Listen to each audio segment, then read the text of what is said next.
C'est quoi cette fac? Bonjour à tous, on va commencer Bonjour. une minute ou deux.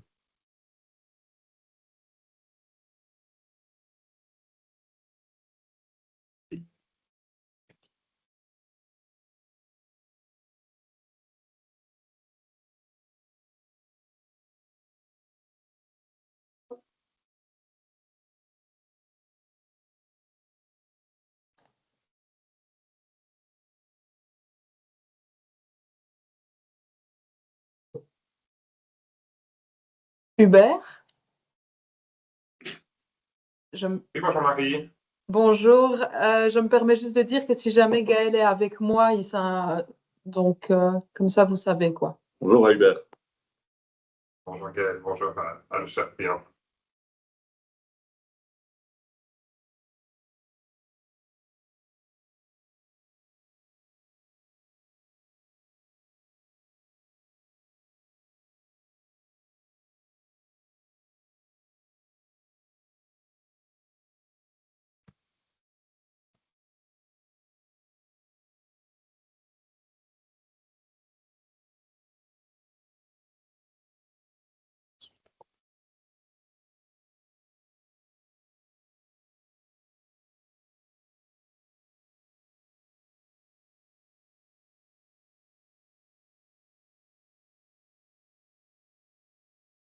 Donc, bonjour à tous, on va pouvoir commencer. Donc, on est très heureux de vous accueillir aujourd'hui pour un webinaire autour du Global Search. Et on va pouvoir commencer tout de suite avec mes collègues Corentin, Jérémy et Quentin. Bonjour. Bonjour à tous.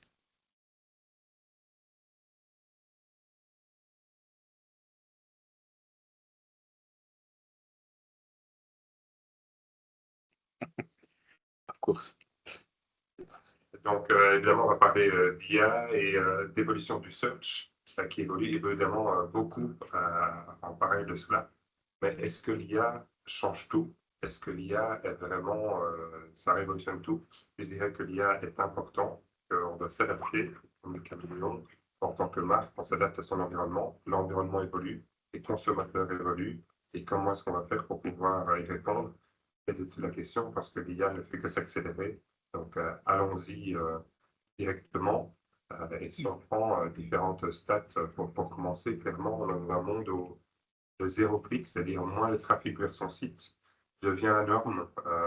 Quelques stats, mais les AI Overviews, avec un exemple sur la droite que vous avez, eh bien, il y a près de la moitié des requêtes aujourd'hui qui vont avoir les AI Overviews. Ces AI Overviews ont un impact majeur avec une chute du taux de clic et donc moins de trafic vers votre site. Mais la possibilité d'en avoir plus si vous êtes cité dans ces aperçus que Google peut faire. Là, on parle de Google, mais ça a un impact aussi au niveau de tout ce qui est publicité. Les publicités arrivent et aussi les LLM qui, eux, envoient encore moins de trafic vers votre site. Mais ils influencent beaucoup les consommateurs et ça. Et quand on regarde aussi l'évolution, on parlait beaucoup de ChatGPT, on parle toujours beaucoup de ChatGPT aujourd'hui. Mais ce qu'on voit, c'est que sur les 8-9 derniers mois, on voit que la part de marché de ChatGPT sur l'ensemble des requêtes a diminué. Et celui qui gagne pour le moment, qui semble gagner, c'est vraiment Gemini, donc de Google. Voilà, le canal de distribution que Google a joue beaucoup pour cette progression. On verra comment ça évolue dans le futur. Et clairement, quand on parle de recherche, on ne parle pas que Google ou les LLM, on parle typiquement sur les réseaux sociaux, avec beaucoup de recherches qui sont sur TikTok, sur YouTube, sur les plateformes de Meta et encore d'autres. Je dirais que ce soit en organique, évidemment, mais aussi en tant que marque, on peut utiliser ces canaux pour sponsoriser certaines requêtes et apparaître à ce moment-là. Pour chaque verticale de votre activité, de votre secteur d'activité, il peut y avoir, ici j'ai pris l'exemple de tout ce qui est food, évidemment, on va sur Google Maps pour chercher, comparer les restaurants, mais aussi sur d'autres plateformes. Et les personnes cherchent, et si on peut être présent à ce moment-là, ben, évidemment, on a plus de chances de pouvoir convertir. Et un autre exemple dans la recherche qui est vraiment partout, c'est sur tout ce qui est place de marché, e-commerce. Beaucoup de personnes commencent directement sur Amazon, sur Bol, sur d'autres plateformes, leur parcours de recherche. Ça, c'est à ce moment-là où c'est intéressant d'être présent en tant que marque. Et quand on pense à toutes ces recherches, qui ne sont pas plus que sur Google, on va dire, beaucoup est lié au messy middle. Donc, c'est vraiment le concept qui a été popularisé par Google il y a plus de 10 ans maintenant. Mais se dire quels sont les achats potentiels de vos produits ou services. Il y en a beaucoup qui ne sont pas du tout intéressants en ce moment. Mais derrière, à un moment, ils vont se réfléchir, ils vont passer dans cette phase de réflexion, est-ce qu'ils vont acheter ou pas, etc. On va y revenir juste après dans le webinaire. Mais c'est ce messy middle où il y a beaucoup de recherches qui se font sur de nombreuses plateformes aujourd'hui. Et c'est la clé d'être présent à ce moment-là pour influencer ces parcours d'achat en votre faveur. Et clairement, Google domine la recherche, là où il y a plus de recherche, mais ça évolue très vite. Quand on voit le nombre de visites, voilà, avec des sources de SimilarWeb là, sur le mois de janvier, on voit qu'il y a, oui, 85 milliards de recherches. Donc c'est énorme, évidemment, sur Google, mais aussi le même nombre que ce soit sur d'autres plateformes, YouTube, toujours Google ou d'autres. Donc les recherches sont vraiment importantes et dans ces visites qui sont faites et qui peuvent influencer le parcours client. Et donc, on recherche clairement pour chercher l'information, mais pas que. On peut aussi pour comparer, pour s'inspirer, pour décider. Et ça, on le fait encore plus aujourd'hui avec l'approche multimodale, que ce soit texte, image, vidéo, audio, quand on parle, donc le voice search qu'on parle depuis de nombreuses années, ben, il est là, vraiment là, et l'utilisateur l'utilise.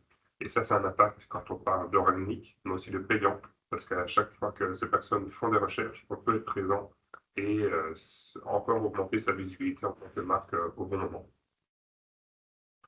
Et là, je pense que quand on a cette petite vue de l'introduction, clairement, c'est comment est-ce qu'on peut ressortir en tant que marque. C'est pas simple parce qu'on peut pas être présent sur toutes les plateformes, on doit être pragmatique, il faut réfléchir comment est-ce qu'on peut choisir, mais c'est surtout comprendre ces personnages, par où ils passent, comment est-ce qu'on peut être présent avec le bon message.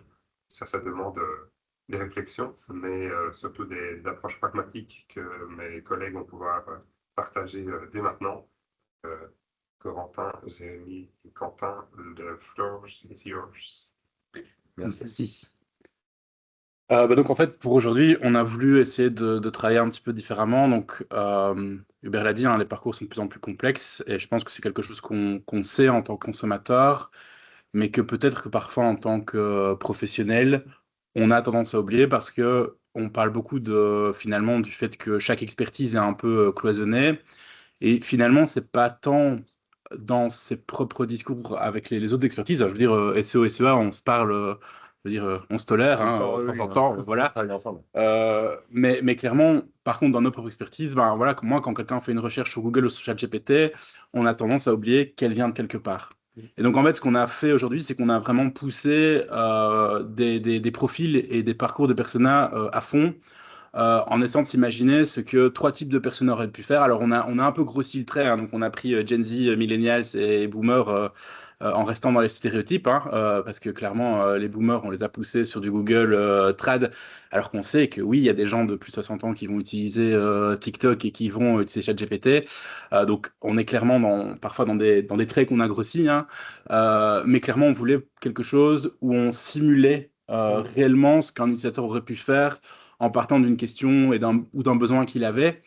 Et on va un peu vous les expliquer plus en détail. Et sachant qu'il y a un point qu'on introduit aussi sur cette slide qui va être importante et qui va un peu nous suivre sur ce webinaire, c'est que, sans trop vous spoiler, tous ces touchpoints et toute l'analyse qu'on peut faire de ces touchpoints, c'est basé sur de la data et c'est basé sur de la data qui actuellement est quasi inexistante et on a toujours très peu de Ouais. visibilité. Et c'était aussi tout l'enjeu de se dire, bah voilà, par rapport à ces profils-là, comment est-ce qu'on peut mieux comprendre, qu'est-ce qu'on peut essayer d'avoir dans la logique et dans l'analyse derrière. Ouais, c'est ça, et de pousser vraiment la réflexion en se disant ouais, les parcours sont compliqués, mais c'est bien beau de le dire, mais parfois le simuler et le regarder réellement, on se rend compte que oui, vraiment, il y a des dizaines de touchpoints avant de prendre une décision. Et en complément aussi, c'est la durée du parcours.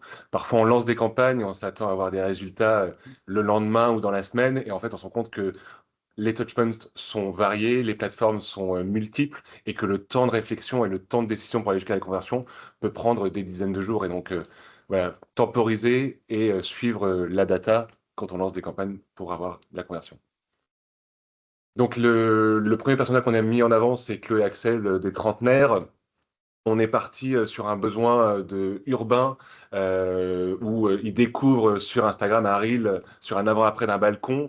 Il déclenche sur TikTok et Pinterest une recherche, sans une recherche de marque à ce moment-là, mais par rapport à un besoin et une envie de mettre en avant leur balcon avec du mobilier différent.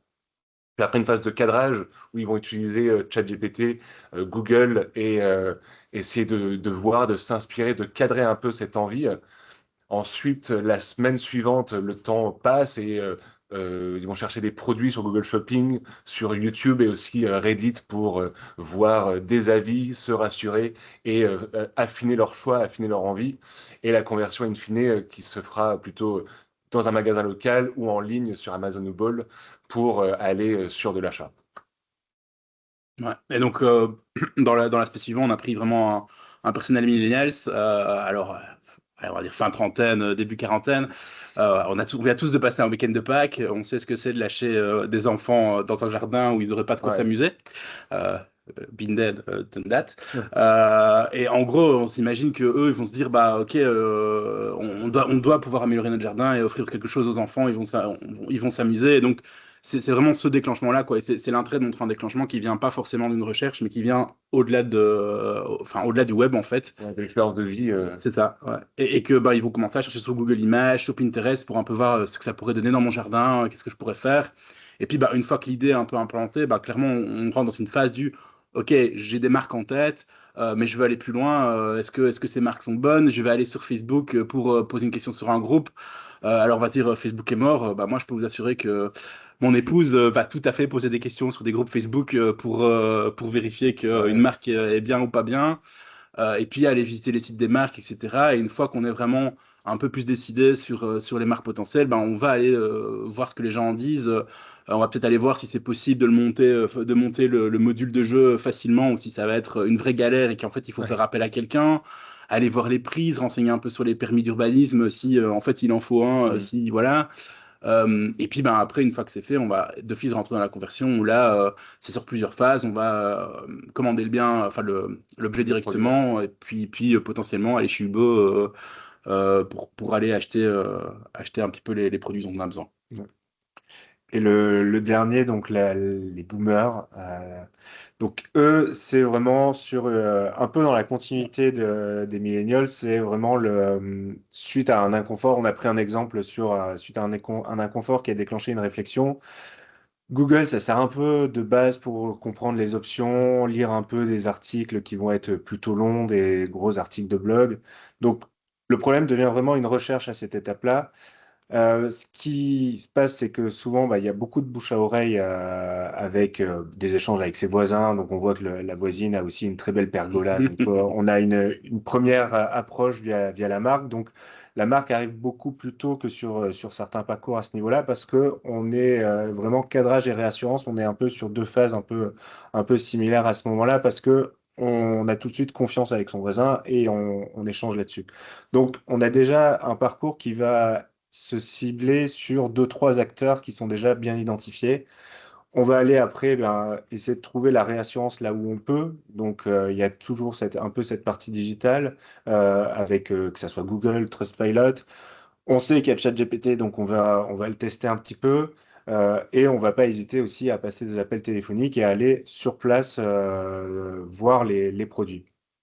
Toute la conversion, là, on sait que la conversion, en grande partie, sans tirer le trait sur cette catégorie, on sait que la conversion va être offline et va vraiment être faite hors écran avec un passage en magasin et souvent un achat en magasin ou via téléphone. Donc là, on est vraiment, et comme ça, on introduit un peu cette notion-là, c'est qu'on est vraiment sur un dark funnel, c'est que on est un peu aveugle sur tout ce qui aura pu être fait et qui aura mené à cette conversion parce qu'on sait que la réconciliation online-offline est toujours assez Ouais. compliquée. Donc, on est vraiment sur ce use case-là Ouais. avec une grosse part de Ouais. données aveugles. Et clairement, pour nous dire qu'on ne force pas le trait, je pense que la décision d'achat offline est aussi liée au produit et Mm. pas forcément Ouais. que à la génération dans cet exemple-là. Euh, donc ici, ben, vous avez vu, on a fait un peu des phases. Et ce qu'on a décidé de faire, c'est justement pouvoir un peu creuser dans chacune des plateformes par rapport à ces phases-là, mais toujours en gardant vraiment le parcours utilisateur pour essayer de rendre ça plus cohérent et peut-être plus down to earth que juste de parler des plateformes et de leur impact. Et donc ici voilà, on est dans la phase de déclenchement où vraiment ça peut être déclenché soit parce qu'on a vu quelque chose, soit parce qu'on a un besoin ou une gêne. Et donc, je pense que c'est un des points les plus importants, c'est que nous, par exemple, si je prends ma casquette SEO-GEO, on a tendance à prendre parfois la recherche comme un peu le début, alors qu'en fait, souvent, il se passe quelque chose avant. Et c'est si on arrive à capter ce point et à le comprendre, en fait, on a tout gagné parce qu'on peut directement créer du contenu qui est optimisé là-dessus, quoi. Oui, clairement. Et le paid peut aussi déclencher, amplifier et pas seulement capter cette demande, ce besoin. On a souvent tendance à lancer une campagne pour lancer un produit. Et en fait, là, ce qu'on explique, c'est que par le paid, et ce qu'on va montrer après, on peut vraiment amplifier le besoin, la demande et aller sur de la conversion infinie. Ouais, c'est ça. Si on reprend, je sais pas, l'exemple de la pergola, clairement, ça vient d'un inconfort d'usage. On a déjeuné ce matin, il faisait super chaud, on est plein sud. Comment on peut déjeuner en paix pour être tranquille. Et alors, moi aussi, un point qui me semble super intéressant, et on va le voir, l'expliquer dans les différents exemples, c'est finalement de mutualiser. Parce que c'est un confort, on peut l'illustrer par du contenu évidemment texte traditionnel, mais clairement on peut l'illustrer aussi par plein d'autres supports et c'est l'enjeu maintenant, c'est que l'IA, on l'aime ou on n'aime pas, mais elle offre quand même des possibilités qui sont quand même assez chouettes enfin, de faire des variations de plein de contenus différents. Oui, on va pouvoir multiplier les assets, les vidéos, les images et être présent sur plus de plateformes, alors qu'avant, ça aurait pris des jours ou du temps homme énorme. Là, avec de l'IA, on va pouvoir décliner et s'assurer qu'on est présent sur toutes les plateformes ou les plateformes principales, là où sont notre cible de clients. Donc si on commence par Insta et Reels, clairement c'est un gros morceau. Alors faut évidemment toujours prendre des pincettes quand il nous parle de 3,7 millions d'audience potentielle en Belgique. C'est une audience potentielle, c'est pas forcément des utilisateurs actifs. N'empêche que ça reste Ouais. un énorme morceau.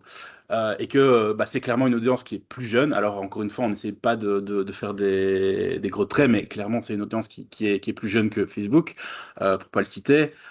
Et c'est aussi une audience de découverte, mais en plein. Je veux dire, on a tous certainement découvert des marques par de l'ads qui passaient quand on scrolle, ou découvert simplement des idées, et des tutos, etc., qu'on a envie de reproduire ensuite. Et puis après, dans ce tuto-là, il faut acheter des choses. Et évidemment, c'est clairement le bon moment pour les marques. Si on prend justement l'exemple de nos Gen Z qui veulent refaire leur balcon, voilà, on s'imagine qu'ils sont en train enfin, qu'on est en train de scroller et on tombe sur des images. Alors, à droite, on voit clairement que c'est de la génération par IA, n'empêche qu'ils se positionnaient bien. Et à gauche, on a un bel exemple avant-après qui va lancer totalement le processus de recherche. Alors, à Insta, la grosse différence, par exemple, pour ceux qui sont plus habitués avec du search, c'est clairement qu'on ne va pas avoir de data aussi précise que ce qu'on a sur Google. Hein. On est sur une data plus d'audience. On doit accepter qu'on n'ait pas un niveau de contrôle aussi précis qu'un volume de recherche. Ouais. N'empêche qu'on sait quand même avoir de l'information qui est intéressante. Et puis, si on veut un peu creuser dans la data, évidemment, il y a quand même des infos intéressantes sur le nombre de vues d'une vidéo, sur les hashtags. Alors, les hashtags, c'est pas qu'ils sont hyper importants, mais c'est que voilà, à partir du moment où on a des milliers de posts sur un sujet, clairement, il y a un intérêt derrière. Et pour une marque, c'est aussi une chose intéressante. Pas qu'Instagram en lui-même, mais simplement d'aller là-dessus pour voir ce qui finalement touche des utilisateurs. Oui, est-ce qu'il y a une demande qui est exprimée? Est-ce qu'il y a... C'est ça. Ouais. Et là, voilà, sur de l'aménagement de balcon, finalement, c'est plein de petites variations, mais il y a un vrai intérêt derrière, quoi. Si je peux rajouter un point aussi sur cette partie déclenchement et pour rappeler un peu l'aspect aussi suivi de données, etc. Et parce qu'on est vraiment sur cette phase de déclenchement où, comme on le disait, on est un peu aveugle à ce moment-là. On sait que la personne aura potentiellement vu ce Reels, qu'elle aura peut-être cliqué sur un lien, etc.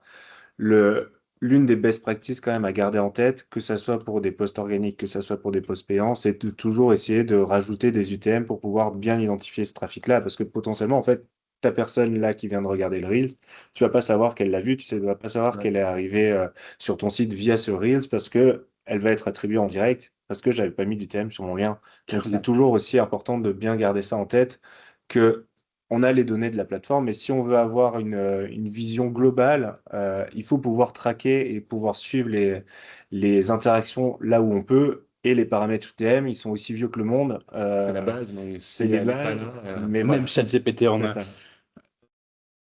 Et alors, un truc aussi qui est super intéressant en termes de, je veux dire, de pont d'expertise, bah, c'est Instagram est indexable depuis juillet 2025. C'est-à-dire qu'en fait, sur de la thématique de niche, alors je vous dis pas que runker sur aménagement balcon, ça va être possible avec un post Insta, mais par contre, sur des thématiques même plus précises, hein, sur des types de balcons bien précis, sur peut-être des mètres carrés ou des choses comme ça, en fait, parfois, on peut clairement avoir un bon post bien optimiser son alt texte sur Insta, parce que oui, on peut le faire sur Insta, avoir des captions qui sont clairs avec des bons mots-clés, bah, ça peut être intéressant. Et encore une fois, c'est cette idée de mutualisation.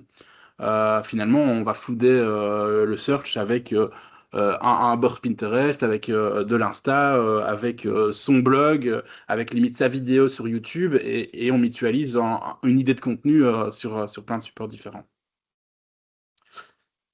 Oui, pour le coup, en publicité, ce qu'on voit sur Instagram, c'est que les impressions publicitaires sont en forte croissance sur les Reels. Spécifiquement, on est à 53% sur l'année 2025 des impressions publicitaires qui étaient sur des Reels versus 35%. C'est devenu clairement le plus grand inventaire pour Instagram de diffusion de publicité. Ce qui est hyper important de noter, c'est aussi le temps passé sur Instagram. En moyenne en Belgique, c'est 35 minutes par utilisateur. Et sur ce temps passé, quasiment la moitié est passée sur le fait de visionner des reels. Et donc, faites l'exercice aussi, vous, avec votre utilisation. Quand on ouvre Insta, on regarde les reels et on type et on swipe de reel en reel avant d'aller voir le search ou la partie Discover. Un autre point important par rapport à nos objectifs publicitaires, c'est l'engagement.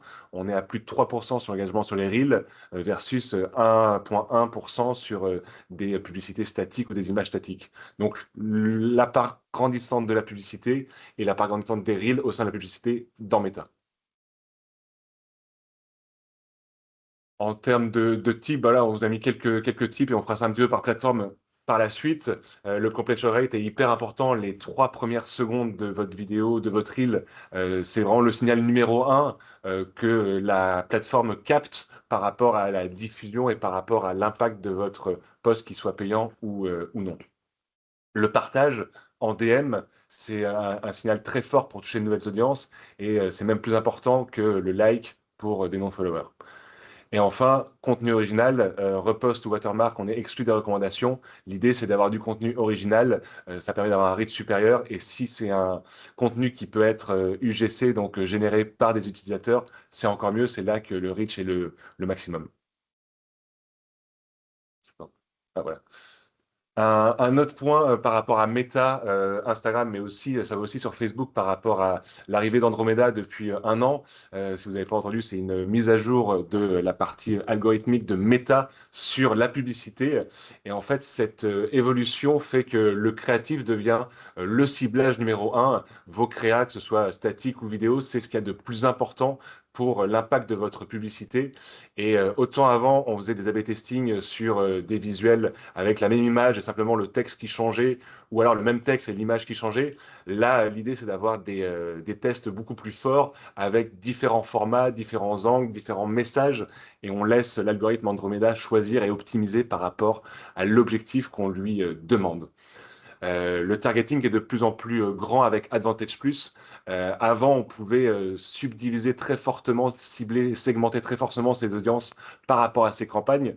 Avec l'arrivée d'Advantage Plus qui est par défaut, qu'on peut désactiver dans certains cas, mais qui est maintenant mis par défaut quand on lance une campagne sur Meta, eh bien, la diffusion est maximale et c'est l'IA qui choisit où apparaître la publicité, sous quel format. Et c'est ce qui permet d'avoir des performances, moins de contrôle, mais plus de performances par rapport aux publicités. Et le dernier point, c'est par rapport aux signaux, à la data et à la fraîcheur des créas. Déjà, sans pixels, sans tracking, on a une data qui n'est pas fiable. Et les créas ont besoin d'être renouvelés fréquemment pour avoir un reach élevé et une efficacité forte. Voilà, en résumé, l'algorithme avec Andromeda gère la distribution par la réflexion. Nous, en tant qu'humains, notre valeur forte, c'est vraiment dans la stratégie créative, le choix et la production des assets, la lecture des signaux et comment est-ce qu'on va arbitrer les budgets d'une plateforme à l'autre et d'une campagne à l'autre. Et pour rebondir là-dessus, et quitte à en remettre une couche sur la partie pixel et tracking, de toute façon, vous allez m'entendre que sur Ouais, ce c'est ça. sujet-là, hein. Mais c'est tout ce qui est data. Au plus elle sera fiable, au plus l'algorithme va apprendre, au plus l'algorithme va prendre les bonnes décisions. C'est vraiment le garbage in, garbage out. Donc l'idée, c'est vraiment de fiabiliser au mieux la donnée qui va être intégrée dans ces plateformes-là pour que l'algorithme puisse vraiment se baser sur de la donnée qui va vraiment être fiable et qui va vraiment être propre. C'est ça. Et avant de lancer une campagne, s'assurer que tout est bien traqué et pas lancer. Et après une semaine, on n'a pas de data. Tiens, pourquoi ça remonte pas? Ah mince, on n'a pas eu une semaine de data Mm. parce que le pixel ou la conversion était mal traquée. Et ça l'est d'autant plus important dans cette vision un peu global search où on a cette multiplicité de plateformes. Et Ouais, si on a une plateforme qui traque moins, forcément, l'évaluation de cette plateforme-là va être biaisée et on va prendre potentiellement des mauvaises décisions alors que c'était potentiellement la plateforme qui avait la meilleure conversion. clairement. Ouais, donc TikTok, hein. Bah évidemment, TikTok, pareil, ça devient un bon gros morceau, belle grosse croissance. Ici, on l'a mis dans une phase de déclenchement. Maintenant, c'est vrai qu'on l'a pas dit au début. On a fait des choix par rapport à l'ordre dans lequel on présentait certaines plateformes. Clairement, TikTok est une plateforme pour découvrir, mais aussi pour se réassurer, parce qu'on a l'UGC sur des Ouais. reviews, mais aussi pour acheter. Il y a le produit prend de plus en plus, plus d'importance. Oui, la partie shopping in app est de plus en plus poussée C'est et ça, ouais, clairement. Donc ici, on est, voilà, on est dans la partie de déclenchement, parce qu'on a fait un choix de suivre nos personas, mais on aurait très bien pu l'avoir beaucoup plus tard aussi. Je pense que ce qui est intéressant, bah, c'est aussi clairement des audiences très jeunes, et finalement avec quand même pas mal de personnes qui sont atteignables. Et ici, ben, moi, ce qui me semble intéressant, au-delà du scroll simple, c'est de montrer ben, que, en fait, oui, c'est un moteur de recherche, hein. Clairement, il y a un algorithme derrière. On fait une recherche, on a des vidéos qui sont liées. Et ici, on voit qu'on a quand même de la data qui est assez intéressante parce que quand on tape un mot-clé comme dans l'autocomplete de Google, ben, on a les recherches des autres et l'autocomplete qui finalement nous donne plein d'informations intéressantes. Et c'est, par exemple, nous, c'est de la data qu'on va aller checker parfois quand on fait des analyses, même de l'analyse organique traditionnelle pour un peu voir ce que les gens cherchent en fait. Parce que quand on est dans des domaines de niche, parfois on n'a pas beaucoup d'infos sur Google, c'est compliqué de trouver des idées. Et en fait, que ce soit l'autocomplete d'Insta pour les hashtags ou celui de TikTok, il nous donne plein d'informations qu'on peut utiliser pour créer un contenu qui soit toujours le plus utile possible pour les utilisateurs. Et alors, TikTok, ben, comme Insta, ça s'indexe. Donc, ça veut dire que oui, on peut avoir un TikTok qui est indexé. Et donc, encore une fois, sur des questions de niche ou autres, ça peut être intéressant. Je vous dis pas que bah, voilà, sur conseil aménagement balcon, on va clairement probablement pas avoir un Reels qui va se positionner, un TikTok qui va se positionner en premier. Mais dès qu'on rentre dans du plus complexe, plus spécifique, on peut en avoir. Et il y a quand même des Reels qui ressortent de toute façon dans les résultats vidéo aussi de Google. Donc, c'est toujours intéressant d'y penser. Même si clairement, Google favorise très très fort le Reels plutôt que le Mhm. TikTok, hein. Oui, et clairement, TikTok, en phase de découverte, de awareness et de reach, on va pouvoir avoir des CPM qui sont bien moins chers que sur Meta, en moyenne 47% moins chers. Et un autre point aussi sur les utilisateurs TikTok et le fait d'acheter. 61% des utilisateurs ont déjà acheté directement sur la plateforme après une publicité. C'est un chiffre très élevé. Et donc, sur d'une marque B2C présente sur TikTok, on va pouvoir aller sur de la conversion et de l'achat rapidement au sein de TikTok. La fonction de recherche qui est très utilisée, 57% des utilisateurs utilisent cette fonction de recherche que tu as montré juste avant. Donc on est sur un mix plateforme sociale, mais moteur de recherche, et la possibilité depuis 2024, que encore beaucoup d'annonceurs ne connaissent pas bien, la possibilité de se positionner sur des mots-clés, comme on le fait sur Google Ads, et ce que je vais présenter juste après. C'est-à-dire que voilà, quand on lance une campagne, on peut faire une search campaign et juste sur la slide d'après, on va pouvoir mettre ces mots-clés et mettre des enchères comme sur Google Ads avec du match type qui peut être broad, phrase ou exact en fonction des mots-clés et de ce que l'on veut toucher.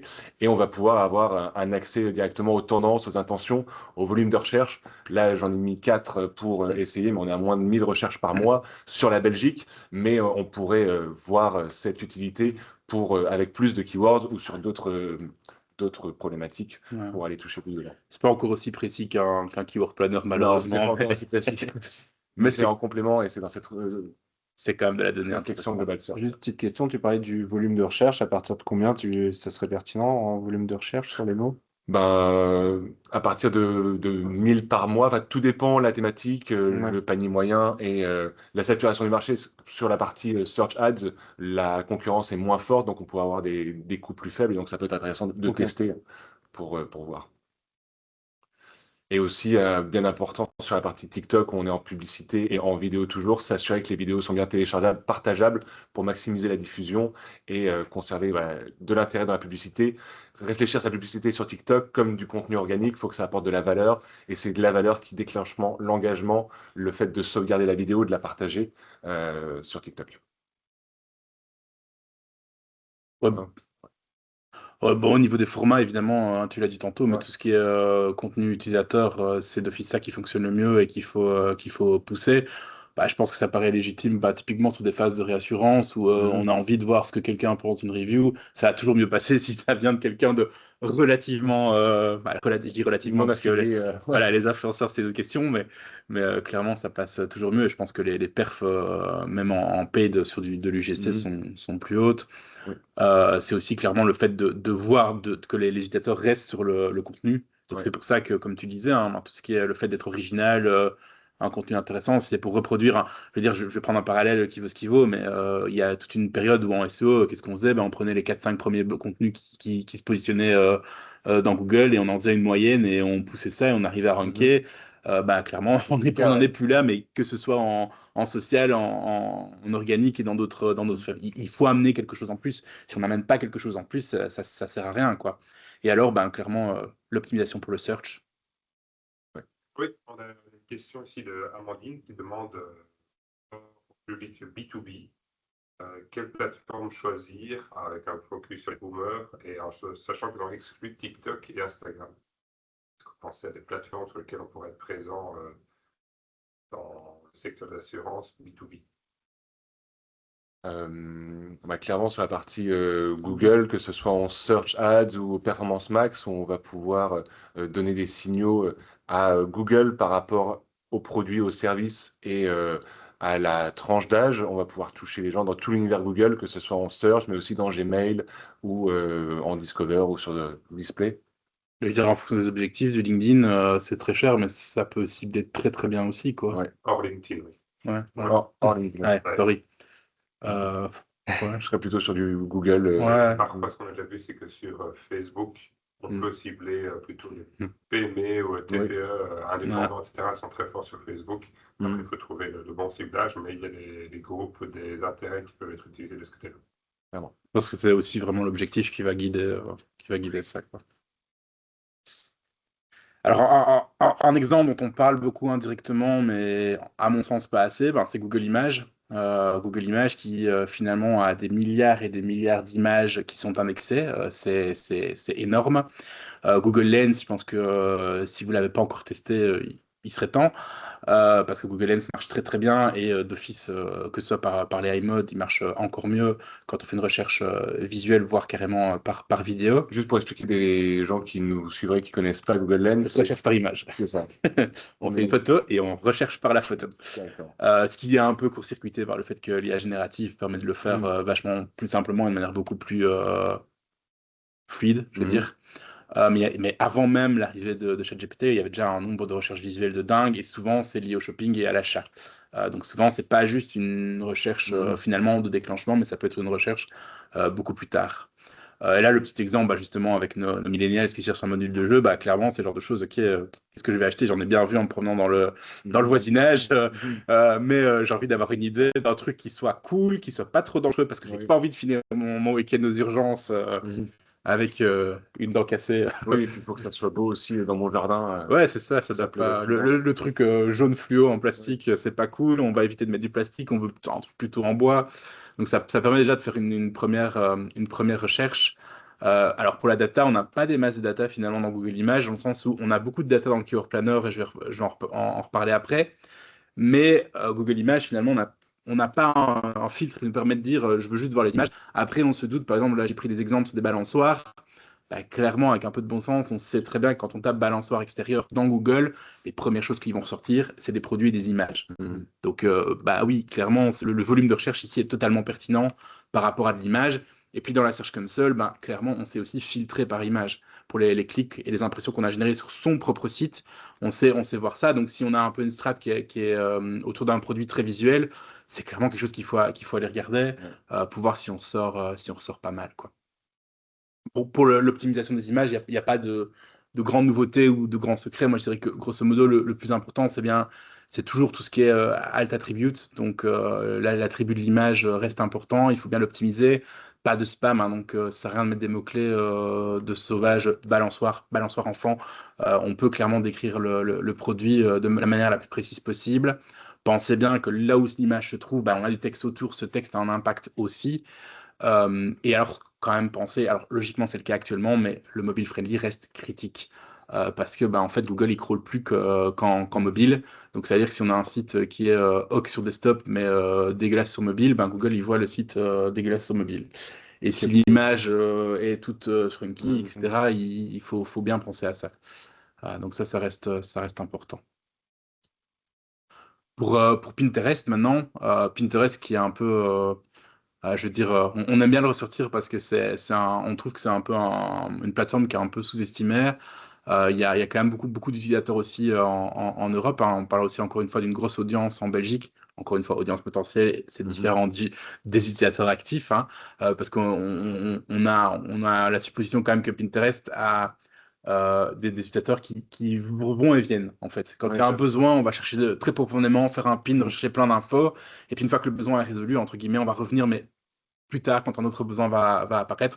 Évidemment, il y a des utilisateurs constants, mais clairement, c'est ça. Et c'est à fond un moteur de découverte aussi, parce qu'une grosse partie des gens vont chercher idées cuisine, etc. Et voilà, une grosse audience féminine sur Pinterest. Oui, puis 97% de non brandé, c'est hyper important en Ouais, phase de découverte, c'est que les gens recherchent un besoin et pas une marque. À ce moment-là, on peut être aussi, enfin, on en parlera après, en publicité, proposer des produits, mais sans mettre trop en avant la marque à ce moment-là. À fond.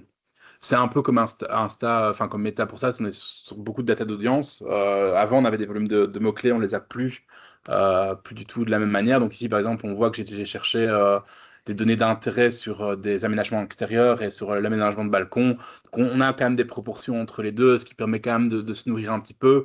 Et on voit des données démographiques. Donc ça reste intéressant, mais voilà, quand on n'a pas de données de mots-clés, c'est toujours un peu plus compliqué, surtout quand on travaille plus en SEO, de travailler là-dessus. Mais après, on a évidemment aussi clairement la barre de recherche qui a un autocomplete qui permet d'obtenir plein d'infos. Là, c'est un petit exemple sur aménagement balcon. Ben voilà, on voit déjà directement, clairement, on est sur un truc intéressant parce qu'on a plein de pins qui sont bien optimisés. Et si je prends par exemple Avec du sponsorisé aussi au milieu. Sponsorisé.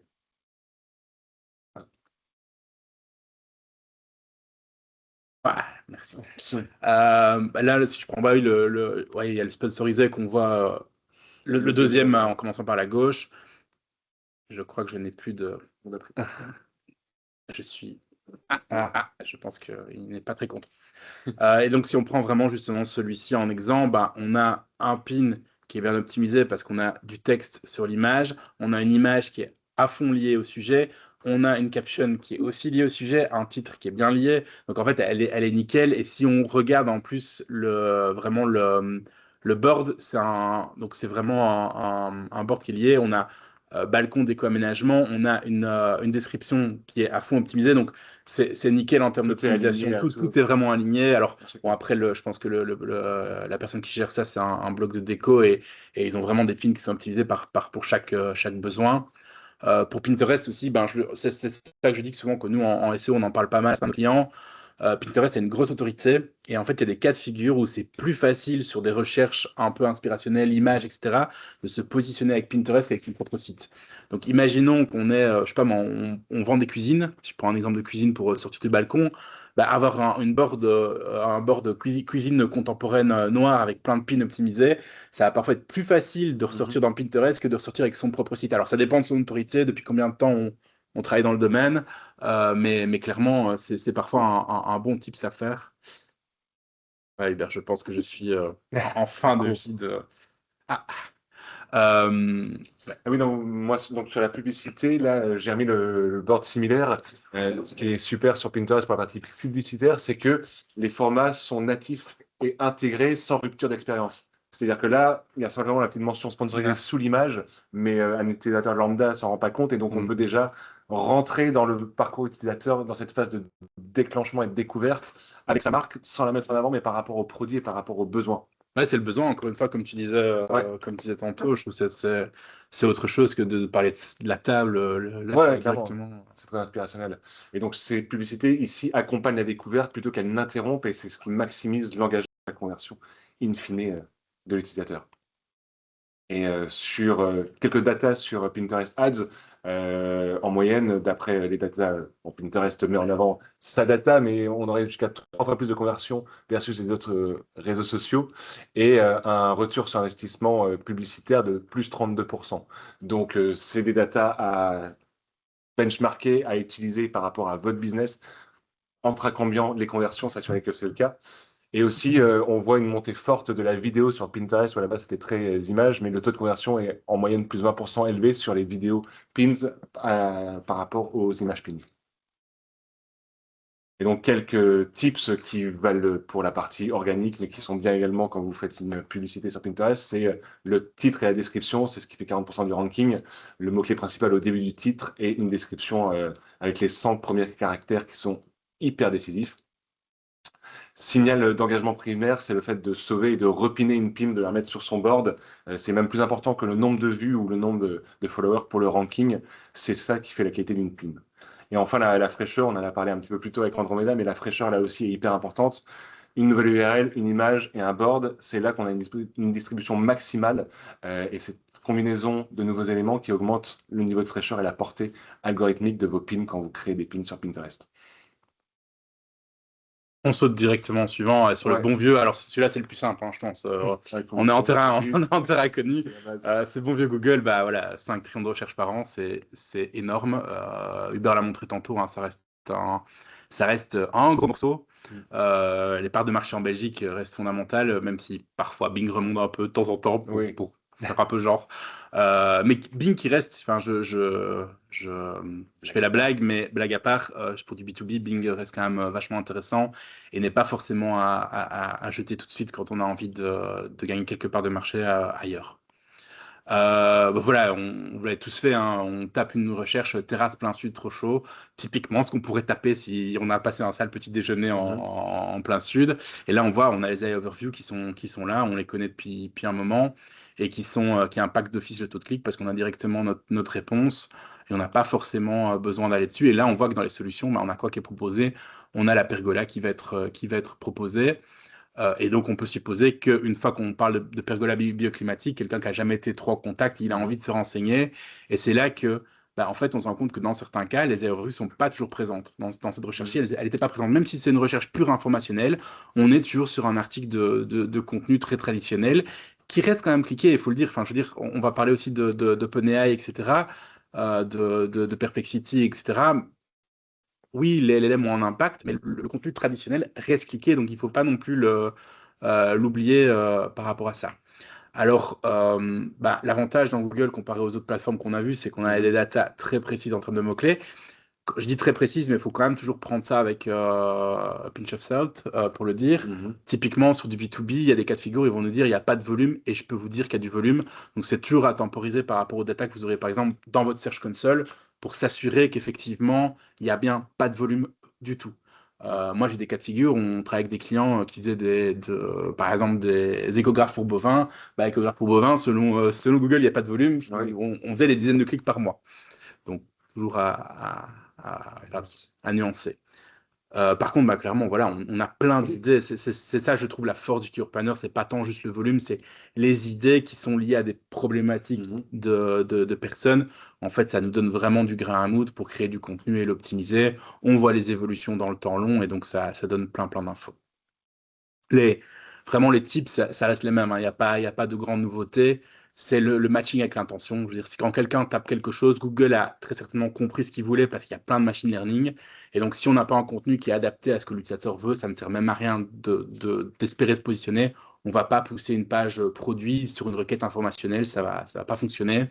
Et puis, il y a tout ce qui est signaux de... Alors, c'est pas un signal direct, donc c'est-à-dire que c'est pas un élément de ranking pur, mais tout ce qui est expertise, expérience, autorité et trust, en fait, c'est le fondement pour dire qu'un contenu, il doit être unique et amener une expertise ou au moins une expérience, parce qu'en fait, sinon, on ne fait qu'amener ce qui existe déjà sur le web. Je veux dire, à un moment donné, il faut bien qu'on se rende compte qu'on a amené quelque chose en plus, parce que sinon, l'utilisateur, il aura lu 10 fois le même contenu sur la SERP. Et puis alors un point plus technique, mais sur lequel je me bats très fréquemment, c'est l'indexation. Je pense que dans le funnel, on est trop souvent orienté impression, clic, conversion, et on oublie qu'au-dessus, il y a une phase, ben, si le contenu il n'est pas dans Google, en fait, on va même pas ranker, même pas être visible. Et je peux vous assurer que sur 90% des sites qu'on audite, on a un pourcentage de pages pas indexées qui parfois est important. Et c'est souvent une des premières choses à cleaner pour augmenter ses performances. Sur la partie Google, là, je fais un focus sur la partie Search Ads, donc les publicités textuelles de Google, la publicité historique. On garde un taux de clic très élevé à 6,4% en moyenne en 2025 et surtout un retour sur investissement de 5,2 qui reste le format de Google publicitaire le plus performant de tous les formats publicitaires qu'il propose. Voilà, 63% des utilisateurs cliquent sur des annonces Google et on verra par après, mais la partie sponsorisée est de moins en moins visible sur Google dans la SERP. Voilà, là j'ai fait un exemple avec Pergola bioclimatique en desktop et en mobile. Autant avant la partie annonce, il y avait un petit annonce en gras qui était mis devant chacune des annonces. Maintenant c'est un encart résultat sponsorisé qui est mis au-dessus et quand on scrolle sur la partie publicitaire, on ne sait même plus qu'on est sur des publicités. Et en mobile, l'organique n'est quasiment pas visible sur des recherches d'achat ou des recherches produits. On a besoin de scroller pour aller sur l'organique. Et donc, c'est ce qui explique la performance de la publicité. Quelques tips sur le Search Ads qui restent très importants pour nos clients et pour vos performances. C'est l'AdRank et le Quality Score qui est le signal numéro 1, c'est-à-dire la pertinence entre les mots-clés tapés, quel est le texte dans l'annonce et sur quelle page est-ce qu'on fait arriver l'utilisateur. Si les trois sont alignés, c'est là qu'on a le meilleur Quality Score et c'est là qu'on peut avoir des CPC plus faibles et ranker mieux en étant au-dessus de certains de vos concurrents. D'où l'intérêt de croiser nos données entre Clairement. SEO et SEA. C'est ça. Quel mot-clé, quel texte, quel landing page est vraiment tout aligné pour que ce soit le plus fluide et le plus cohérent pour Google et pour l'utilisateur. Un point aussi qu'on voit aussi quand on reprend des comptes ou qu'on fait des kick-offs avec des clients, c'est le taux d'occupation et les assets. C'est très facile d'avoir plus de place dans la SERP en publicité avec les extensions d'annonces, les cycling, les call-outs, la mention de prix, les promotions. Ça augmente la surface de la publicité et sans coût supplémentaire, ça améliore le coût par clic parce qu'on a plusieurs canaux d'entrée pour l'utilisateur qui a la publicité qui s'est affichée et il y a encore trop de comptes et trop de campagnes où il n'y a pas de site-link affiché alors que ça prend pas longtemps et ça permet drastiquement d'améliorer le CTR. Et le dernier point, donc, c'est l'AI Max qui a été lancé l'an passé. En un clic, on peut faire évoluer une campagne search classique en une campagne search plus AI Max. On a un ciblage directement qui est élargi avec du broad match et l'absence de keywords. Google qui génère les assets, les textes dynamiquement par rapport à la landing page et par rapport à ce que tape la personne dans la requête. Ça peut faire peur. L'idée, c'est de le tester sur quelques campagnes dans un premier temps, mais surtout, depuis quelques semaines, Google permet de cadrer vraiment les IMAX en indiquant à Google le ton qu'on veut donner, la manière de s'exprimer, le fait de ne pas mentionner par exemple des concurrents, mais aussi d'exclure certaines URL type FAQ, mention légale, page de contact. Si on veut vraiment être sur la conversion, on peut vraiment cadrer les IMAX pour que ça apporte plus de business plutôt que de la publicité pour du trafic moins efficace. Et un dernier point pour toi, Quentin, mais voilà, sans conversion tracking, pas d'optimisation. C'est-à-dire que sans ça, bah, voilà, on ne peut pas utiliser au maximum l'intérêt de Google Ads. La première phase est passée, et donc maintenant on est vraiment dans la phase de cadrage finalement où les personas vont un peu aller double-checker si le projet est possible, quelles sont les marques qui existent, et comprendre un petit peu mieux ce qu'ils veulent faire. Et donc ici, ben, je pense que le point principal pour les marques, c'est surtout de bien se rendre compte que c'est là que le contenu est le plus important, c'est aider à démarrer un projet, à faire les bons choix. Et alors, j'en parlais tantôt, mais le contenu, il est critique en organique traditionnel. Mais même si le GE, donc l'optimisation dans les LLM arrive, bah, en fait, cette optimisation, elle se sert d'un contenu existant. Donc les LLM, ils vont crawler Google, ils vont crawler Bing. Et donc, en fait, le contenu qu'on va optimiser pour le SEO, il va aussi servir en géo. Et donc, c'est d'utiliser son contenu pour les deux et de penser vraiment à toutes les questions possibles, à tous les points d'entrée, de ne pas se servir fondamentalement. Je disais que le Keyword Planner est intéressant, mais c'est de se servir aussi des People SEO, c'est de servir aussi donc les People SEO, c'est les questions aussi posées, de servir de la data qu'on pourrait trouver dans Reddit, sur les forums, en fait, de récupérer si on a de la data interne, c'est encore mieux de récupérer tout ça pour créer les questions qui vont se poser, enfin qu'on va répondre dans le contenu. Clairement, et la répétition du message publicitaire, le taux de répétition, parfois, c'est vu comme quelque chose à ne pas trop à caper. Ce qu'on voit aussi dans l'usage, c'est qu'on a quand même, comme on est sur un temps long, on a besoin de répéter le message en publicité, et c'est par la répétition sur plusieurs plateformes avec plusieurs créas qui permet la mémorisation et qui va améliorer la conversion de votre business. Au niveau des LLM, il fallait, bon, on ne pouvait pas ne pas en parler, évidemment. OpenAI, ChatGPT a dépassé les 900 millions d'utilisateurs en weekly. C'est 750 millions par mois pour Gemini, donc il y a une belle augmentation, mais ça reste quand même une vraie différence. Un nombre impressionnant de prompts tous les jours sur ChatGPT. Alors même si les prompts, on lit toujours, faut faire la part des choses, il y a une grosse partie de ces prompts-là qui ne seraient pas des recherches. C'est deux cercles qui se chevauchent, mais qui ne seront jamais identiques, parce qu'il y a toute une série de prompts, finalement, qui sont des questions que je pose quand je dois faire un truc pour le boulot rapidement, parce que j'ai envie de gagner du temps. Donc ça, c'est clairement important de se dire que quand on parle de 15% de la part de recherche pour ChatGPT, c'est vrai, mais c'est un peu trop simpliste de simplement superposer les deux comme si c'était identique. Alors, par rapport à nos personnages, moi j'ai pris un exemple qui me paraît intéressant et qui est. Enfin, on a pas mal de feedback par rapport à des utilisateurs qui le font aussi. Bah voilà, on a une image de son balcon, on a une image du balcon idéal et vas-y, génère-moi un visuel. Ça permet d'avoir une projection, de se dire, ah ouais, ok, ça va ressembler à ça et finalement d'avancer dans le projet. Et puis, bah évidemment, c'est pas que l'idée, c'est ok, vas-y, génère-moi une liste. J'ai autre chose à faire j'ai autre chose à faire que d'aller sur Google et de taper 25 produits différents et il génère une liste avec des liens directement. Alors là, c'est la planification qui est rendue, enfin la friction de la planification est rendue beaucoup plus simple par rapport à avant et c'est un truc vraiment intéressant. L'agentique qui est en train d'arriver, donc l'agentique, c'est l'IA qui est capable de prendre le contrôle. Si j'ai fait un exemple sur Claude, qui est l'IA anthropique, bah Claude, il prend le contrôle de mon navigateur, il va sur Amazon et il va me faire directement une étude comparative des guirlandes lumineuses avec leur prix en direct parce qu'il a été sur Google. Et donc, bah, voilà, la pré-liste, elle est faite. Et pour moi, ce qui est important pour une marque, c'est bien de se dire que peut-être, alors c'est très difficile, j'ai pas de boule magique d'être certain, mais peut-être que dans le futur, en fait, les gens vont, évidemment, vont continuer à analyser les 5 qui ont été produites, mais si on n'est pas shortlisté là-dedans, on n'est même pas considéré, en fait. En tout cas, pour une partie des utilisateurs. Donc, c'est important de pouvoir se dire qu'on est considéré dans cette liste-là. Et ça change juste pour anticiper. Après, on sait que la dernière étape, c'est la conversion. Là-dessus, il y a un énorme gain en temps Ouais. en durée Ouais. sur la réflexion par rapport aux utilisateurs, où derrière, ils vont arriver sur le site. En fait, ils sont plus dans une phase exploratoire, ils sont vraiment dans une phase de conversion et d'achat. À fond.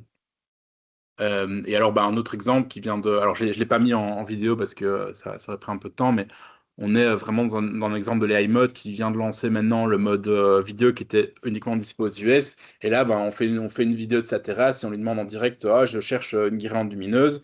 Et on voit que là, en fait, le funnel il est complètement compressé parce que Google, après plusieurs questions, il me propose direct un produit. Et donc, je peux l'acheter en direct, ce qui est une vraie différence. Et très rapidement, après, tout ça soulève quand même un peu des points dans la partie cadrage. Et il y a deux problèmes. Il y a le problème du prompt et le problème du tracking. En gros, le problème du prompt, c'est tout ce qui est lié au travail qui est fait sur le géo. C'est qu'en fait, ChatGPT ne classe pas, il va répondre il va répondre aux questions. Donc, en fait, ce qu'on avait avant, c'était un résultat par position. Maintenant, c'est une myriade de réponses qui est possible. Et on ne sait pas si la marque a été citée ou pas. Ça va dépendre du contexte. En fait, on n'achète plus une position, on contrôle plus trop sa formulation. On cherche vraiment à savoir si on a été cité ou pas. Ouais, et comme c'est statistique, bah, comme tu dis, quoi, là, à chaque réponse, si on pose tous la même question à ChatGPT dans la pièce, on va tous avoir une réponse différente. C'est ça. C'est ça. Et du coup, vient le problème de tracking, c'est que si déjà on ne sait pas si on est cité, on n'est pas non plus prévenu de quand est-ce qu'on nous cite, ou on est très peu prévenu aussi de si la personne a cliqué sur un lien, etc. Donc, on sait que ChatGPT transmet quand il crawl un site, ou en tout cas quand dans sa recherche, il prend un site, il n'envoie pas de référeur. On sait que la seule visibilité qu'on a, c'est quand ils vont cliquer sur des liens de la réponse. Là, on peut traquer et avoir avec les UTM Là, c'est une vraie le black box. trafic. Mais là-dessus, on est sur une part très minime parce qu'on sait que 93% des sessions se finissent sans clic. Donc, on a une visibilité très limitée. Donc, il faut se rattacher déjà à ce qu'on peut et monitorer au mieux les LEM, et c'est vraiment le seul moyen d'avoir une visibilité Il y, a là-dessus. il y a des données de log qu'on peut récupérer, mais qui sont déjà un peu plus techniques et en fait des données de log qui peuvent être aussi manipulées parce que fondamentalement, quand un outil simule une recherche ChatGPT pour avoir une idée de la visibilité, elle va aussi laisser des traces dans les logs et donc C'est ça. c'est très compliqué, c'est vraiment des boîtes Mm. noires pour l'instant. On est vraiment dans la partie Dark Funnel, là. Complet. Ouais. Alors, sur les tips, grosso modo, le plus important, je pense, c'est de bien penser que les bots des LLM, que ce soit GPT, Claude, etc., ils doivent avoir accès à votre site. En fait, s'ils sont bloqués, soit par l'euro.txt ou même en amont, en fait, ils vont pas voir vos pages. Et comme le fonctionnement du GEO, c'est un LLM qui va crawler le web pour récupérer de l'information. Si c'est pas crawler le web, il sait pas récupérer toutes les infos. Donc ça, c'est fondamental. Et puis, c'est de modifier un peu la manière de travail. Et je veux dire, en SEO, comme je le disais, on a tendance parfois à agréger plusieurs contenus pour faire le contenu le plus long, le mieux structuré, etc. Depuis l'IA générative, on va dire qu'on en revient un peu et qu'on essaie d'y répondre le plus rapidement et le plus simplement possible. En fait, on donne à l'utilisateur ce qu'il veut. On n'a pas toujours envie, et pourtant ChatGPT le fait aussi, dans l'énorme blabla avant d'avoir une réponse, on veut finalement ce pour quoi on est venu, et c'est d'essayer d'y répondre et d'y répondre assez haut, parce que les LM sont un peu flemmards sur les bords, et ils vont pas forcément lire l'entièreté de la page, ils vont parfois lire juste certaines parties dessus. Et surtout, comme on le disait tantôt, et ça rejoint un peu finalement le social, hein, c'est que on peut pas s'attendre à se positionner correctement si la seule chose qu'on donne, c'est quelque chose qui existe déjà. Les LM, ils sont très bons à faire des résumés, donc on doit amener quelque chose en plus, que ce soit une expertise, parce que c'est un expert qui a aidé à rédiger le contenu, une étude avec de la donnée interne. Voilà, il faut qu'on amène quelque chose en plus. Si on n'amène rien en plus, ça sert à rien. Un point hyper important, c'est l'arrivée donc du GEA. Ça fait plusieurs mois, plusieurs années que tu parles du GEO. Le GEA est en train d'arriver aux États-Unis pour le moment et en Europe d'ici la fin de l'année, normalement, dans ChatGPT. C'est-à-dire que des annonces sont intégrées directement dans les réponses pour les utilisateurs gratuits. On a un ciblage par intention par rapport au contexte, et c'est un format qui est pour le moment en test avec un marché qui est peu saturé. On va suivre ça de près pour se rendre compte un petit peu. Ouais. Sur les premiers tests et ce que a communiqué récemment OpenAI, c'est-à-dire qu'ils ont généré 100 millions de revenus publicitaires annualisés en seulement 6 semaines de tests. Ce qu'il faut savoir, c'est que ces publicités sont proposées à environ 85% des utilisateurs ChatGPT, la version free, la version Go, et les publicités dans 93% ont une certaine valeur parce que seulement 7% ont jugé publicité comme faible pertinence. Le déploiement est prévu en Europe d'ici la fin de l'année, Q3, Q4, et on suivra ça de près ici. GEA également, donc Generative Engine Advertising, Google Ads dans l'AI Mode, dans les AI Overview. La phase de test est en cours aux États-Unis, dans certains pays anglophones. La Belgique, l'UE ne font pas encore partie, on n'a pas de date, mais on imagine d'ici la fin de l'année ou début 2027 au plus tard. Ce qu'il faut savoir, c'est que vos campagnes Search, Shopping et PMax sont automatiquement éligibles pour être présents dans les AI Overview ou dans les AI Mode. Et les premiers retours, c'est que aux États-Unis, dans 25% des résultats AI, il y a de la publicité. Donc, on imagine bien que Google va même mettre en avant la publicité comme son moteur de génération de cash pour la publicité. Et ce qui est hyper important, tu parlais plus précisément d'être cité dans les AI Reviews. Ce qu'on voit avec ces datas, c'est que on a 91% de plus de CTR payants quand on est cité dans une AI Overview, et donc une augmentation des search en brand qui suit la mention dans les AI Overview. Ouais, un petit exemple, bon, on n'a pas creusé dans Perplexity beaucoup plus que ça parce que c'est fort proche de La de logique est la même. ChatGPT. Voilà, Anthropic, on aurait pu se les faire tous. Je pense qu'on serait encore là demain. Et Dieu sait qu'on parle parfois un peu trop. Mais voilà, c'était intéressant de montrer un petit exemple de Perplexity qui va donner des exemples d'images et permettre de comparer finalement, comme on le disait, deux marques et d'en proposer des nouvelles. Par exemple, ici, on s'imagine que notre couple, il cherche deux marques bien connues. Et en fait, dans la réponse de Perplexity, on se rend compte qu'il y a une marque belge en bois qui est proposée. C'est typiquement le genre de cas, finalement, où on peut hijacker un petit peu la situation parce que clairement, moi, en tant que parent, j'aurais été voir la marque belge. Mhm. Alors après, le reste aura un impact, évidemment, aussi, mais c'est à un moment donné où je vais découvrir... On a beau être dans la phase de cadrage, on voit que c'est un Messi Middle pur, parce qu'on est dans la phase de cadrage, on pose des questions, paf, on revient dans une phase précédente, on va se renseigner sur une nouvelle Exploration et marque. découverte. Ouais. Et le cadrage, on revient sur Google, hein, Google qui ont pu reciter à chacun des moments, bah, dans la phase de cadrage, notre couple qui cherche des infos sur sa pergola, bah, en fait, il y a des guides complets qui existent et ces guides sont toujours consultés, ils génèrent toujours du déclic et ils génèrent toujours un trafic qualifié quand on est sur du GA4, etc. Il ne faut pas l'oublier. Voilà, on parle beaucoup des LLM, etc. On le redit, il ne faut pas jeter ce Non. qui fonctionnait avant, ça fonctionne toujours. C'est juste qu'il y a d'autres solutions qui existent. Mais c'est un peu la vision aussi du contenu qui sert un peu tous les canaux. Tous les canaux, ouais, On clairement. on est clairement dans cette logique-là. Alors la phase de réassurance, c'est vraiment le moment où on va un peu commencer à se poser des questions. Est-ce que c'est faisable? Est-ce que je vais arriver à le monter moi-même? Il faut que je vérifie les prix d'un peu tout. Est-ce que finalement les installateurs ont des bons avis sur Trustpilot? Enfin, c'est vraiment ce moment, en fait, on doit s'assurer que l'utilisateur il trouve les infos facilement, qu'il n'y a pas un truc qui va le bloquer, qu'il voit aussi qu'il y a d'autres utilisateurs qui ont acheté le produit et qui sont contents, hein. Les reviews, elles ont un impact Forte valeur. énorme. Et bien penser aussi que la phase post-achat va avoir un impact avant l'achat. Ce que je veux dire par là, c'est que si on prend l'exemple de notre module à construire, bah, en fait, si on a des bons tutos faits par la marque accessibles, en fait, ça va rassurer la personne de se dire, ah ouais, ok, ça a l'air facile à monter, donc je vais faire confiance à cette marque-là. Versus, c'est une notice Ikea, et oh mon Dieu, je vais prendre peur, et finalement, je vais le faire monter, et je vais peut-être choisir quelque chose d'autre, quoi. Donc voilà, c'est vraiment toutes des choses qui sont critiques. Alors on a Google Shopping, hein. Google Shopping, je pense qu'on l'a tous déjà, à mon avis, regardé. Il y a beaucoup de recherches de produits qui démarrent directement là-dessus sur Google. Donc les gens tapent vraiment un produit et vont dans l'onglet shopping. 35 milliards de produits indexés, c'est énorme.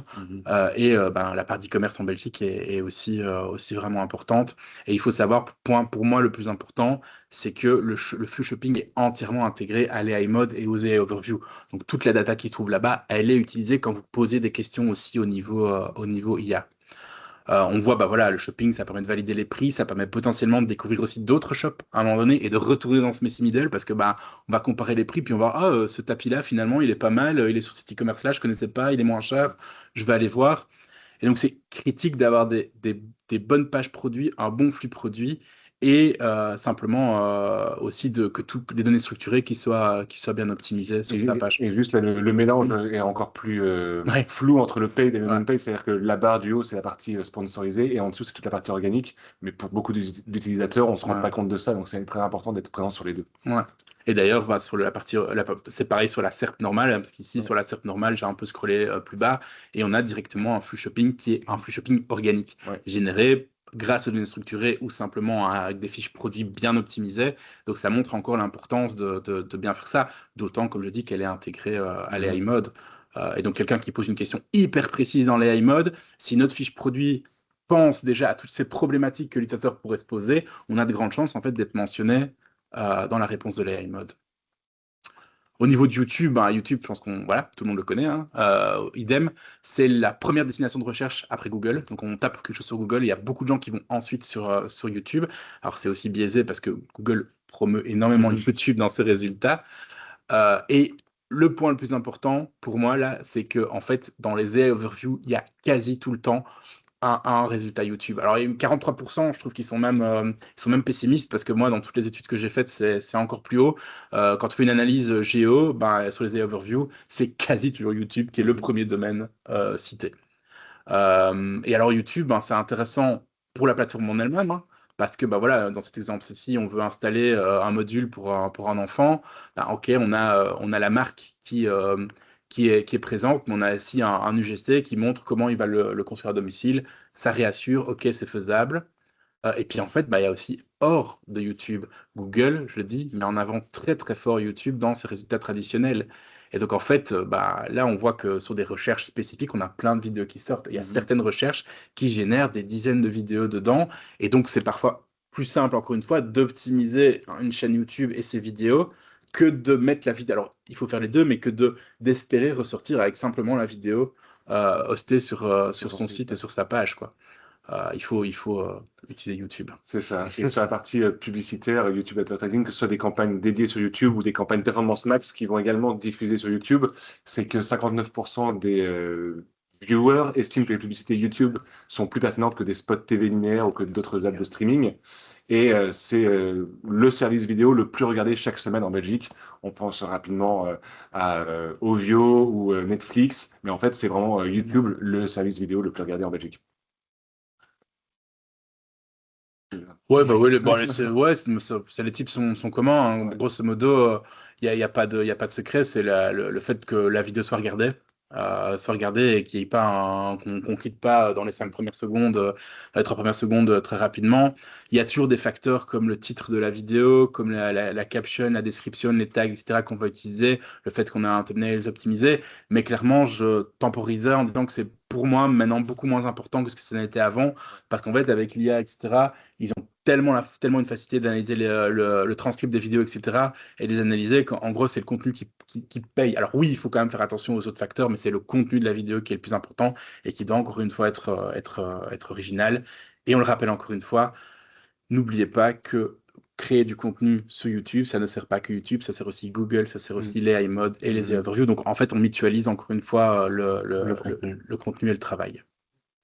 Juste très rapidement, Reddit, Reddit en termes d'utilisateurs par semaine dans le monde, c'est 400 millions. C'est beaucoup. En Belgique, c'est clairement beaucoup moins. Ça reste un portail encore un peu méconnu. L'intérêt de Reddit, c'est que c'est vraiment séparé en communautés très spécialisées et c'est très centralisé centré sur l'utilisateur. Donc c'est vraiment l'endroit parfait pour poser des questions. Il y a plein de feedback réels. Par contre, c'est un terrain dangereux pour les marques parce que si on y va un peu trop pushy en tant que marque, on risque de se faire troller sévèrement et ça peut être assez négatif. Et l'intérêt aussi, c'est que Reddit, en fait, est une source pour les LLM. Google entraîne très fréquemment ses modèles et va très fréquemment récupérer de la data. Pareil pour ChatGPT. Donc, ça veut dire que quand une marque est mentionnée dans Reddit, bah, il y a des chances que que l'LM récupère la data et utilise ces data pour répondre. Je prends un exemple sur est-ce que ces dalles en valent la peine. Et bon, en anglais un peu biaisé, mais on voit clairement que Reddit est cité dans les high overview et puis directement cité en première réponse. Et donc, bah, dans les tips, en fait, je dirais que le plus important, c'est que si on veut aller un peu se promener sur Reddit, il faut essayer d'y aller un peu, je veux dire, en sous-marin. C'est-à-dire qu'on va pas y aller en tant que marque directement avec ses gros sabots et répondre à toutes les questions en disant ma marque est la meilleure. Ça paraît évident, mais je l'ai vu. Mais par contre, de se dire, voilà, je vais avoir mon compte perso.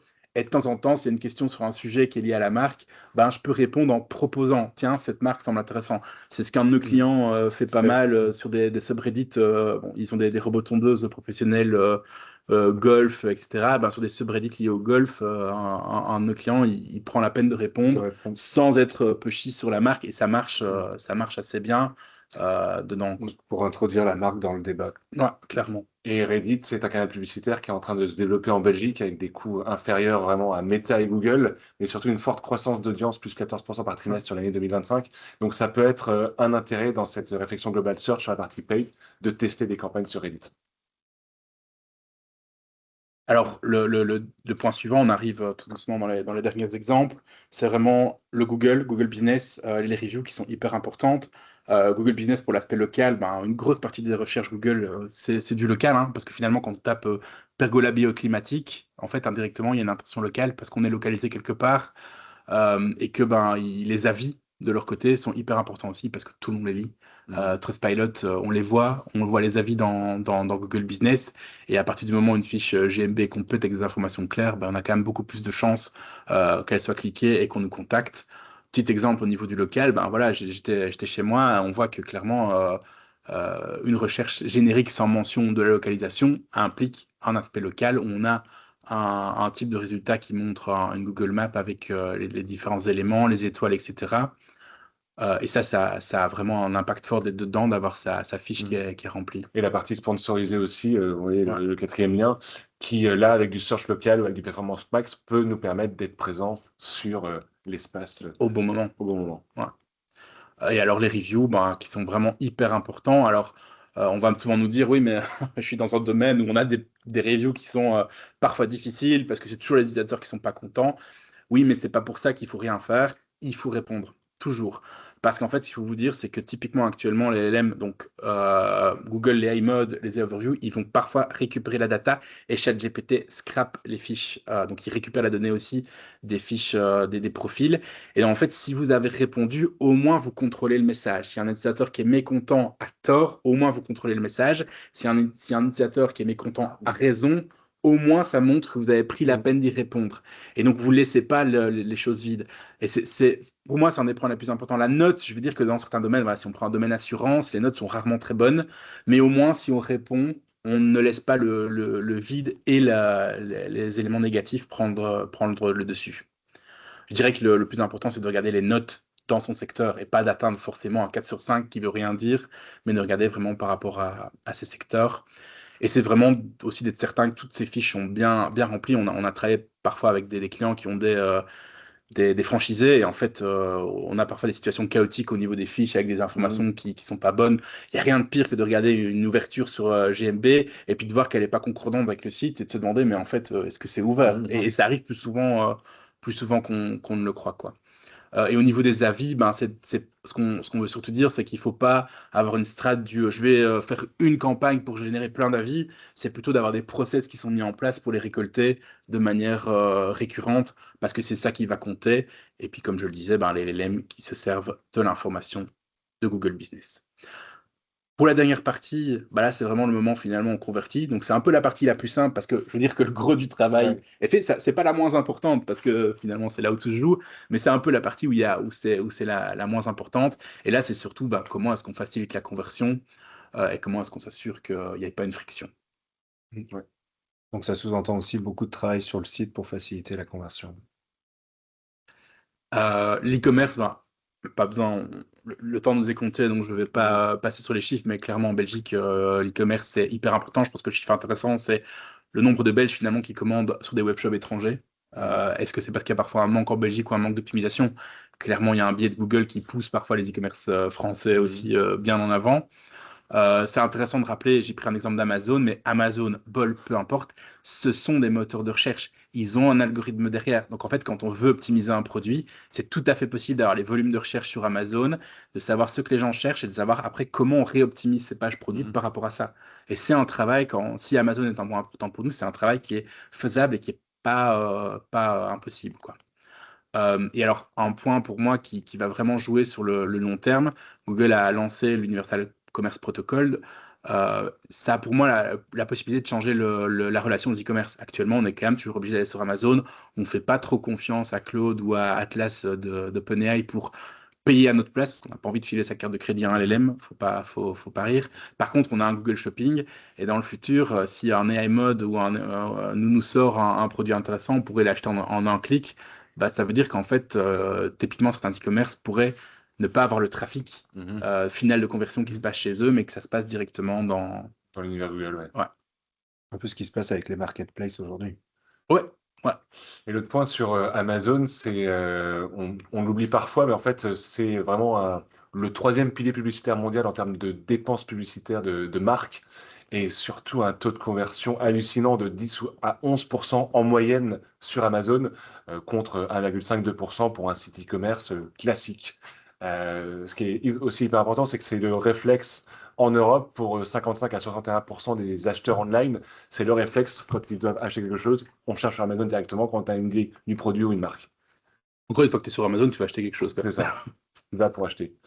Et là aussi, la partie sponsorisée est très ténue avec simplement une petite mention sponsorisée.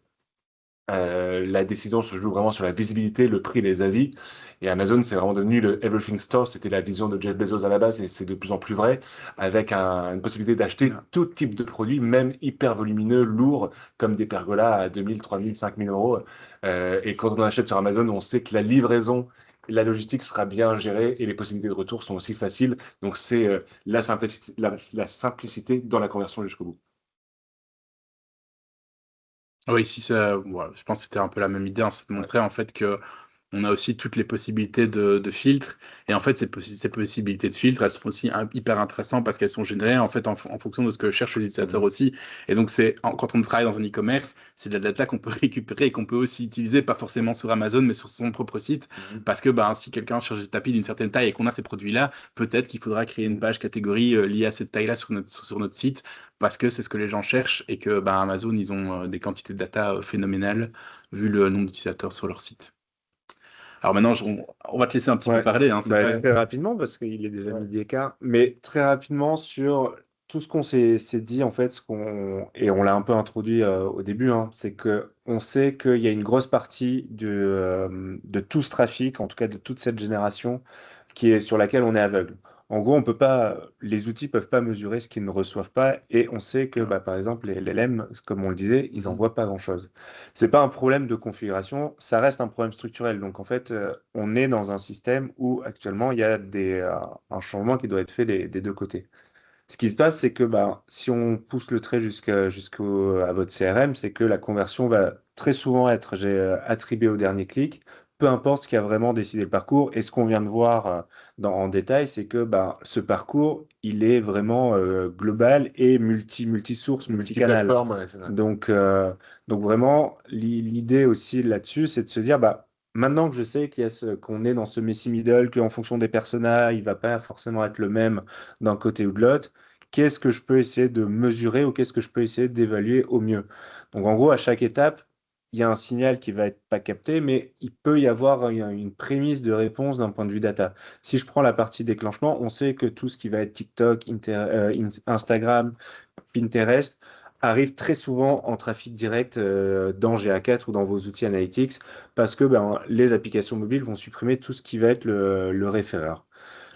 C'est tout l'intérêt aussi, et c'est ce que je disais aussi un peu plus tôt, c'est que il va falloir essayer de mettre les UTM au maximum sur tous les contenus, y compris les contenus organiques, parce que ça va vraiment essayer de diminuer cette part de trafic direct qui n'est pas un vrai trafic direct. Si je vais sur la phase cadrage, on sait que par exemple dans l'utilisation de ChatGPT, le fait que la shortlist soit structurée sans laisser vraiment de traces, on va pas le voir dans les outils analytics. On a une fenêtre d'attribution qui est souvent de 7 jours. On sait qu'elle est trop courte. Donc, l'idée, c'est vraiment d'étendre la fenêtre d'attribution sur 30 jours, d'avoir une vision un peu plus large. Et ça, c'est un paramètre, c'est pas une remise en cause globale, c'est vraiment l'évolution d'un paramètre et l'évolution de la réflexion. Si je passe après rapidement sur la partie réassurance, on sait que par exemple, la recommandation d'un voisin, on va toujours être aveugle là-dessus, mais on peut aussi mesurer et suivre tout ce qui va être les requêtes marques dans sa Search Console. On sait qu'il faut avoir aussi une vision assez large. Ça peut être du LLM, ça peut être du bouche à oreille, mais ça peut être aussi toutes les actions qui sont faites en presse, etc. Donc, il faut avoir vraiment cette vision multicanal et aussi intégrer dans la réflexion l'offline. Et si on veut faire une action dans l'outil Analytics, dans cette partie réassurance, bien évidemment, c'est tout ce qui va être le multisession, c'est de pouvoir segmenter ces personnes-là, où on sait qu'un multisession, pardon, est souvent lié à une revisite, à un besoin de trouver la bonne info. Et sur la partie conversion, on prend l'exemple de l'appel téléphonique. On sait que c'est des conversions réelles, mais qui généralement et souvent dans le CRM vont pas forcément être visibles. On sait que les plateformes tierces, notamment avec la mise en place prochaine, ou en tout cas avec l'évolution vers du CP, on va avoir des ventes qui vont être visibles, mais on aura un client qui va être inconnu. L'idée, c'est vraiment d'avoir une mise en place d'un système qui va essayer de recapter les contacts post-achat pour vraiment rapatrier ces clients qui sont vos clients dans votre CRM. En gros, chaque angle mort, s'il y a une chose à retenir, c'est que chaque angle mort a une réponse. La plupart ne nécessitent pas forcément un outil, c'est une histoire de configuration. Si après on prend 4 niveaux de mesure dans le Global Search, je ne vais pas passer en détail les 4 niveaux. Ce qu'il faut retenir, c'est que la valeur n'est pas dans les outils qu'on va prendre de manière isolée, elle est dans la cohérence de cette vision globale et dans cette vision vraiment lue ensemble. Donc c'est vraiment, s'il y a un élément à retenir, c'est vraiment cette partie-là, c'est vraiment d'avoir cette vision non pas isolée, mais d'avoir une vision un peu orchestrée de vos différents outils.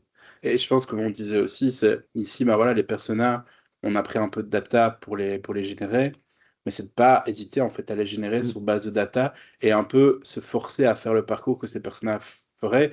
Parce que, Exactement. comme je disais, nous, dans nos expertises, on est siloté historiquement parce qu'on a tendance à voir une action dans notre expertise comme si elle apparaît ex nihilo.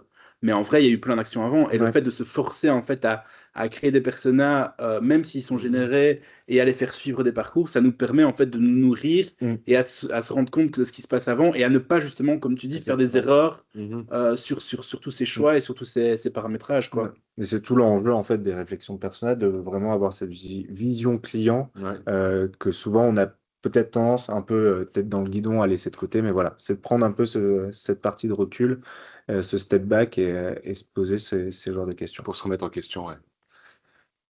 Une fois qu'on s'est dit ça, le so what, et on vous promet, c'est le dernier slide parce qu'on voit qu'il est déjà midi 20.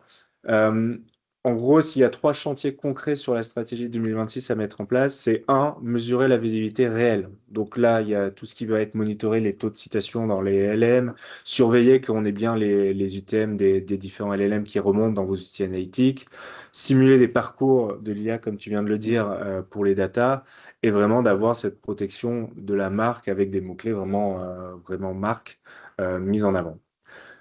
Le deuxième point, c'est vraiment reconstruire la traçabilité, ce qu'on a toujours appelé aussi attribution, mais vraiment c'est avoir cette visibilité globale sur quels sont les différents touchpoints qui ont été utilisés. Et également, quand on parle de reconstruire cette traçabilité, on en parle aussi de first party data et vraiment de vision CRM. Donc, c'est vraiment d'avoir un CRM qui est tagué de manière systématique avec des sources pour que chaque lead entrant n'arrive pas avec un autre set. Il faut que chaque lead entrant, on puisse l'identifier, on puisse identifier son origine. Si on prend la partie call pour appel pour un exemple, c'est qu'il faut que chaque appel puisse aussi être attribué à un canal. Et le dernier point, c'est vraiment activer le paid au bon moment. C'est vraiment capturer la demande via le search ads, d'être vraiment en bottom of funnel et d'être là où l'intention est déclarée. De vraiment avoir aussi un travail en bonne intelligence, de réactiver les bons utilisateurs au bon moment. Et c'est tout le travail justement de la partie retargeting, de comprendre l'audience et de se dire bah, comment je peux utiliser ces audiences-là. Et ensuite, une fois qu'on a pu avoir cette vision un peu plus large, on a un meilleur arbitrage dans les budgets pour avoir vraiment qui va se baser sur des performances business qui sont réelles et qui ne sont pas estimées. Et bien évidemment, on est toujours dans des phases de test and learn, créer et tester les bons signaux. Ça permet aussi de nourrir les algorithmes, ça permet d'avoir aussi des éléments qui vont être beaucoup plus utilisables et beaucoup plus activables. Voilà, je ne sais pas si vous avez d'autres points à rajouter. Non, je pense que on a fait un bon tour. On a un peu débordé. Ouais. Il y a beaucoup de choses à dire, hein. Et puis on veut justement conclure un petit peu, c'était vraiment de dire comment est-ce qu'on peut, en tant que marque, nos clients cherchent partout, ils sont déjà partout, mais comment est-ce qu'on peut être présent, peut-être pas partout, parce que c'est impossible, il faut être pragmatique, mais identifier là où ils cherchent, il faut aussi être présent en combinant une belle visibilité avec de l'organique, mais aussi de publicité pour pallier certaines visibilités ou l'amplifier parce que ce sont les endroits où ça convertit, où c'est un facteur majeur sur le parcours client. Donc, merci à Corentin, Quentin et Jérémy pour cette présentation détaillée et fouillée. N'hésitez pas à revenir vers nous là maintenant avec des questions si vous en avez. On va laisser encore en ligne ou après on vous envoie de toute façon la présentation replay pour revoir ça à tête reposée et nous envoyer vos questions. Est-ce que vous avez des questions? N'hésitez pas. Hein. Pas par le chat, mais comme ça, on peut profiter de votre science. Ah. Je ne sais pas quelles questions. Donc, grand merci à tous et merci de votre présence. Merci. Plaisir Merci à vous. d'échanger dans le futur. Bonne journée. À bientôt. Merci.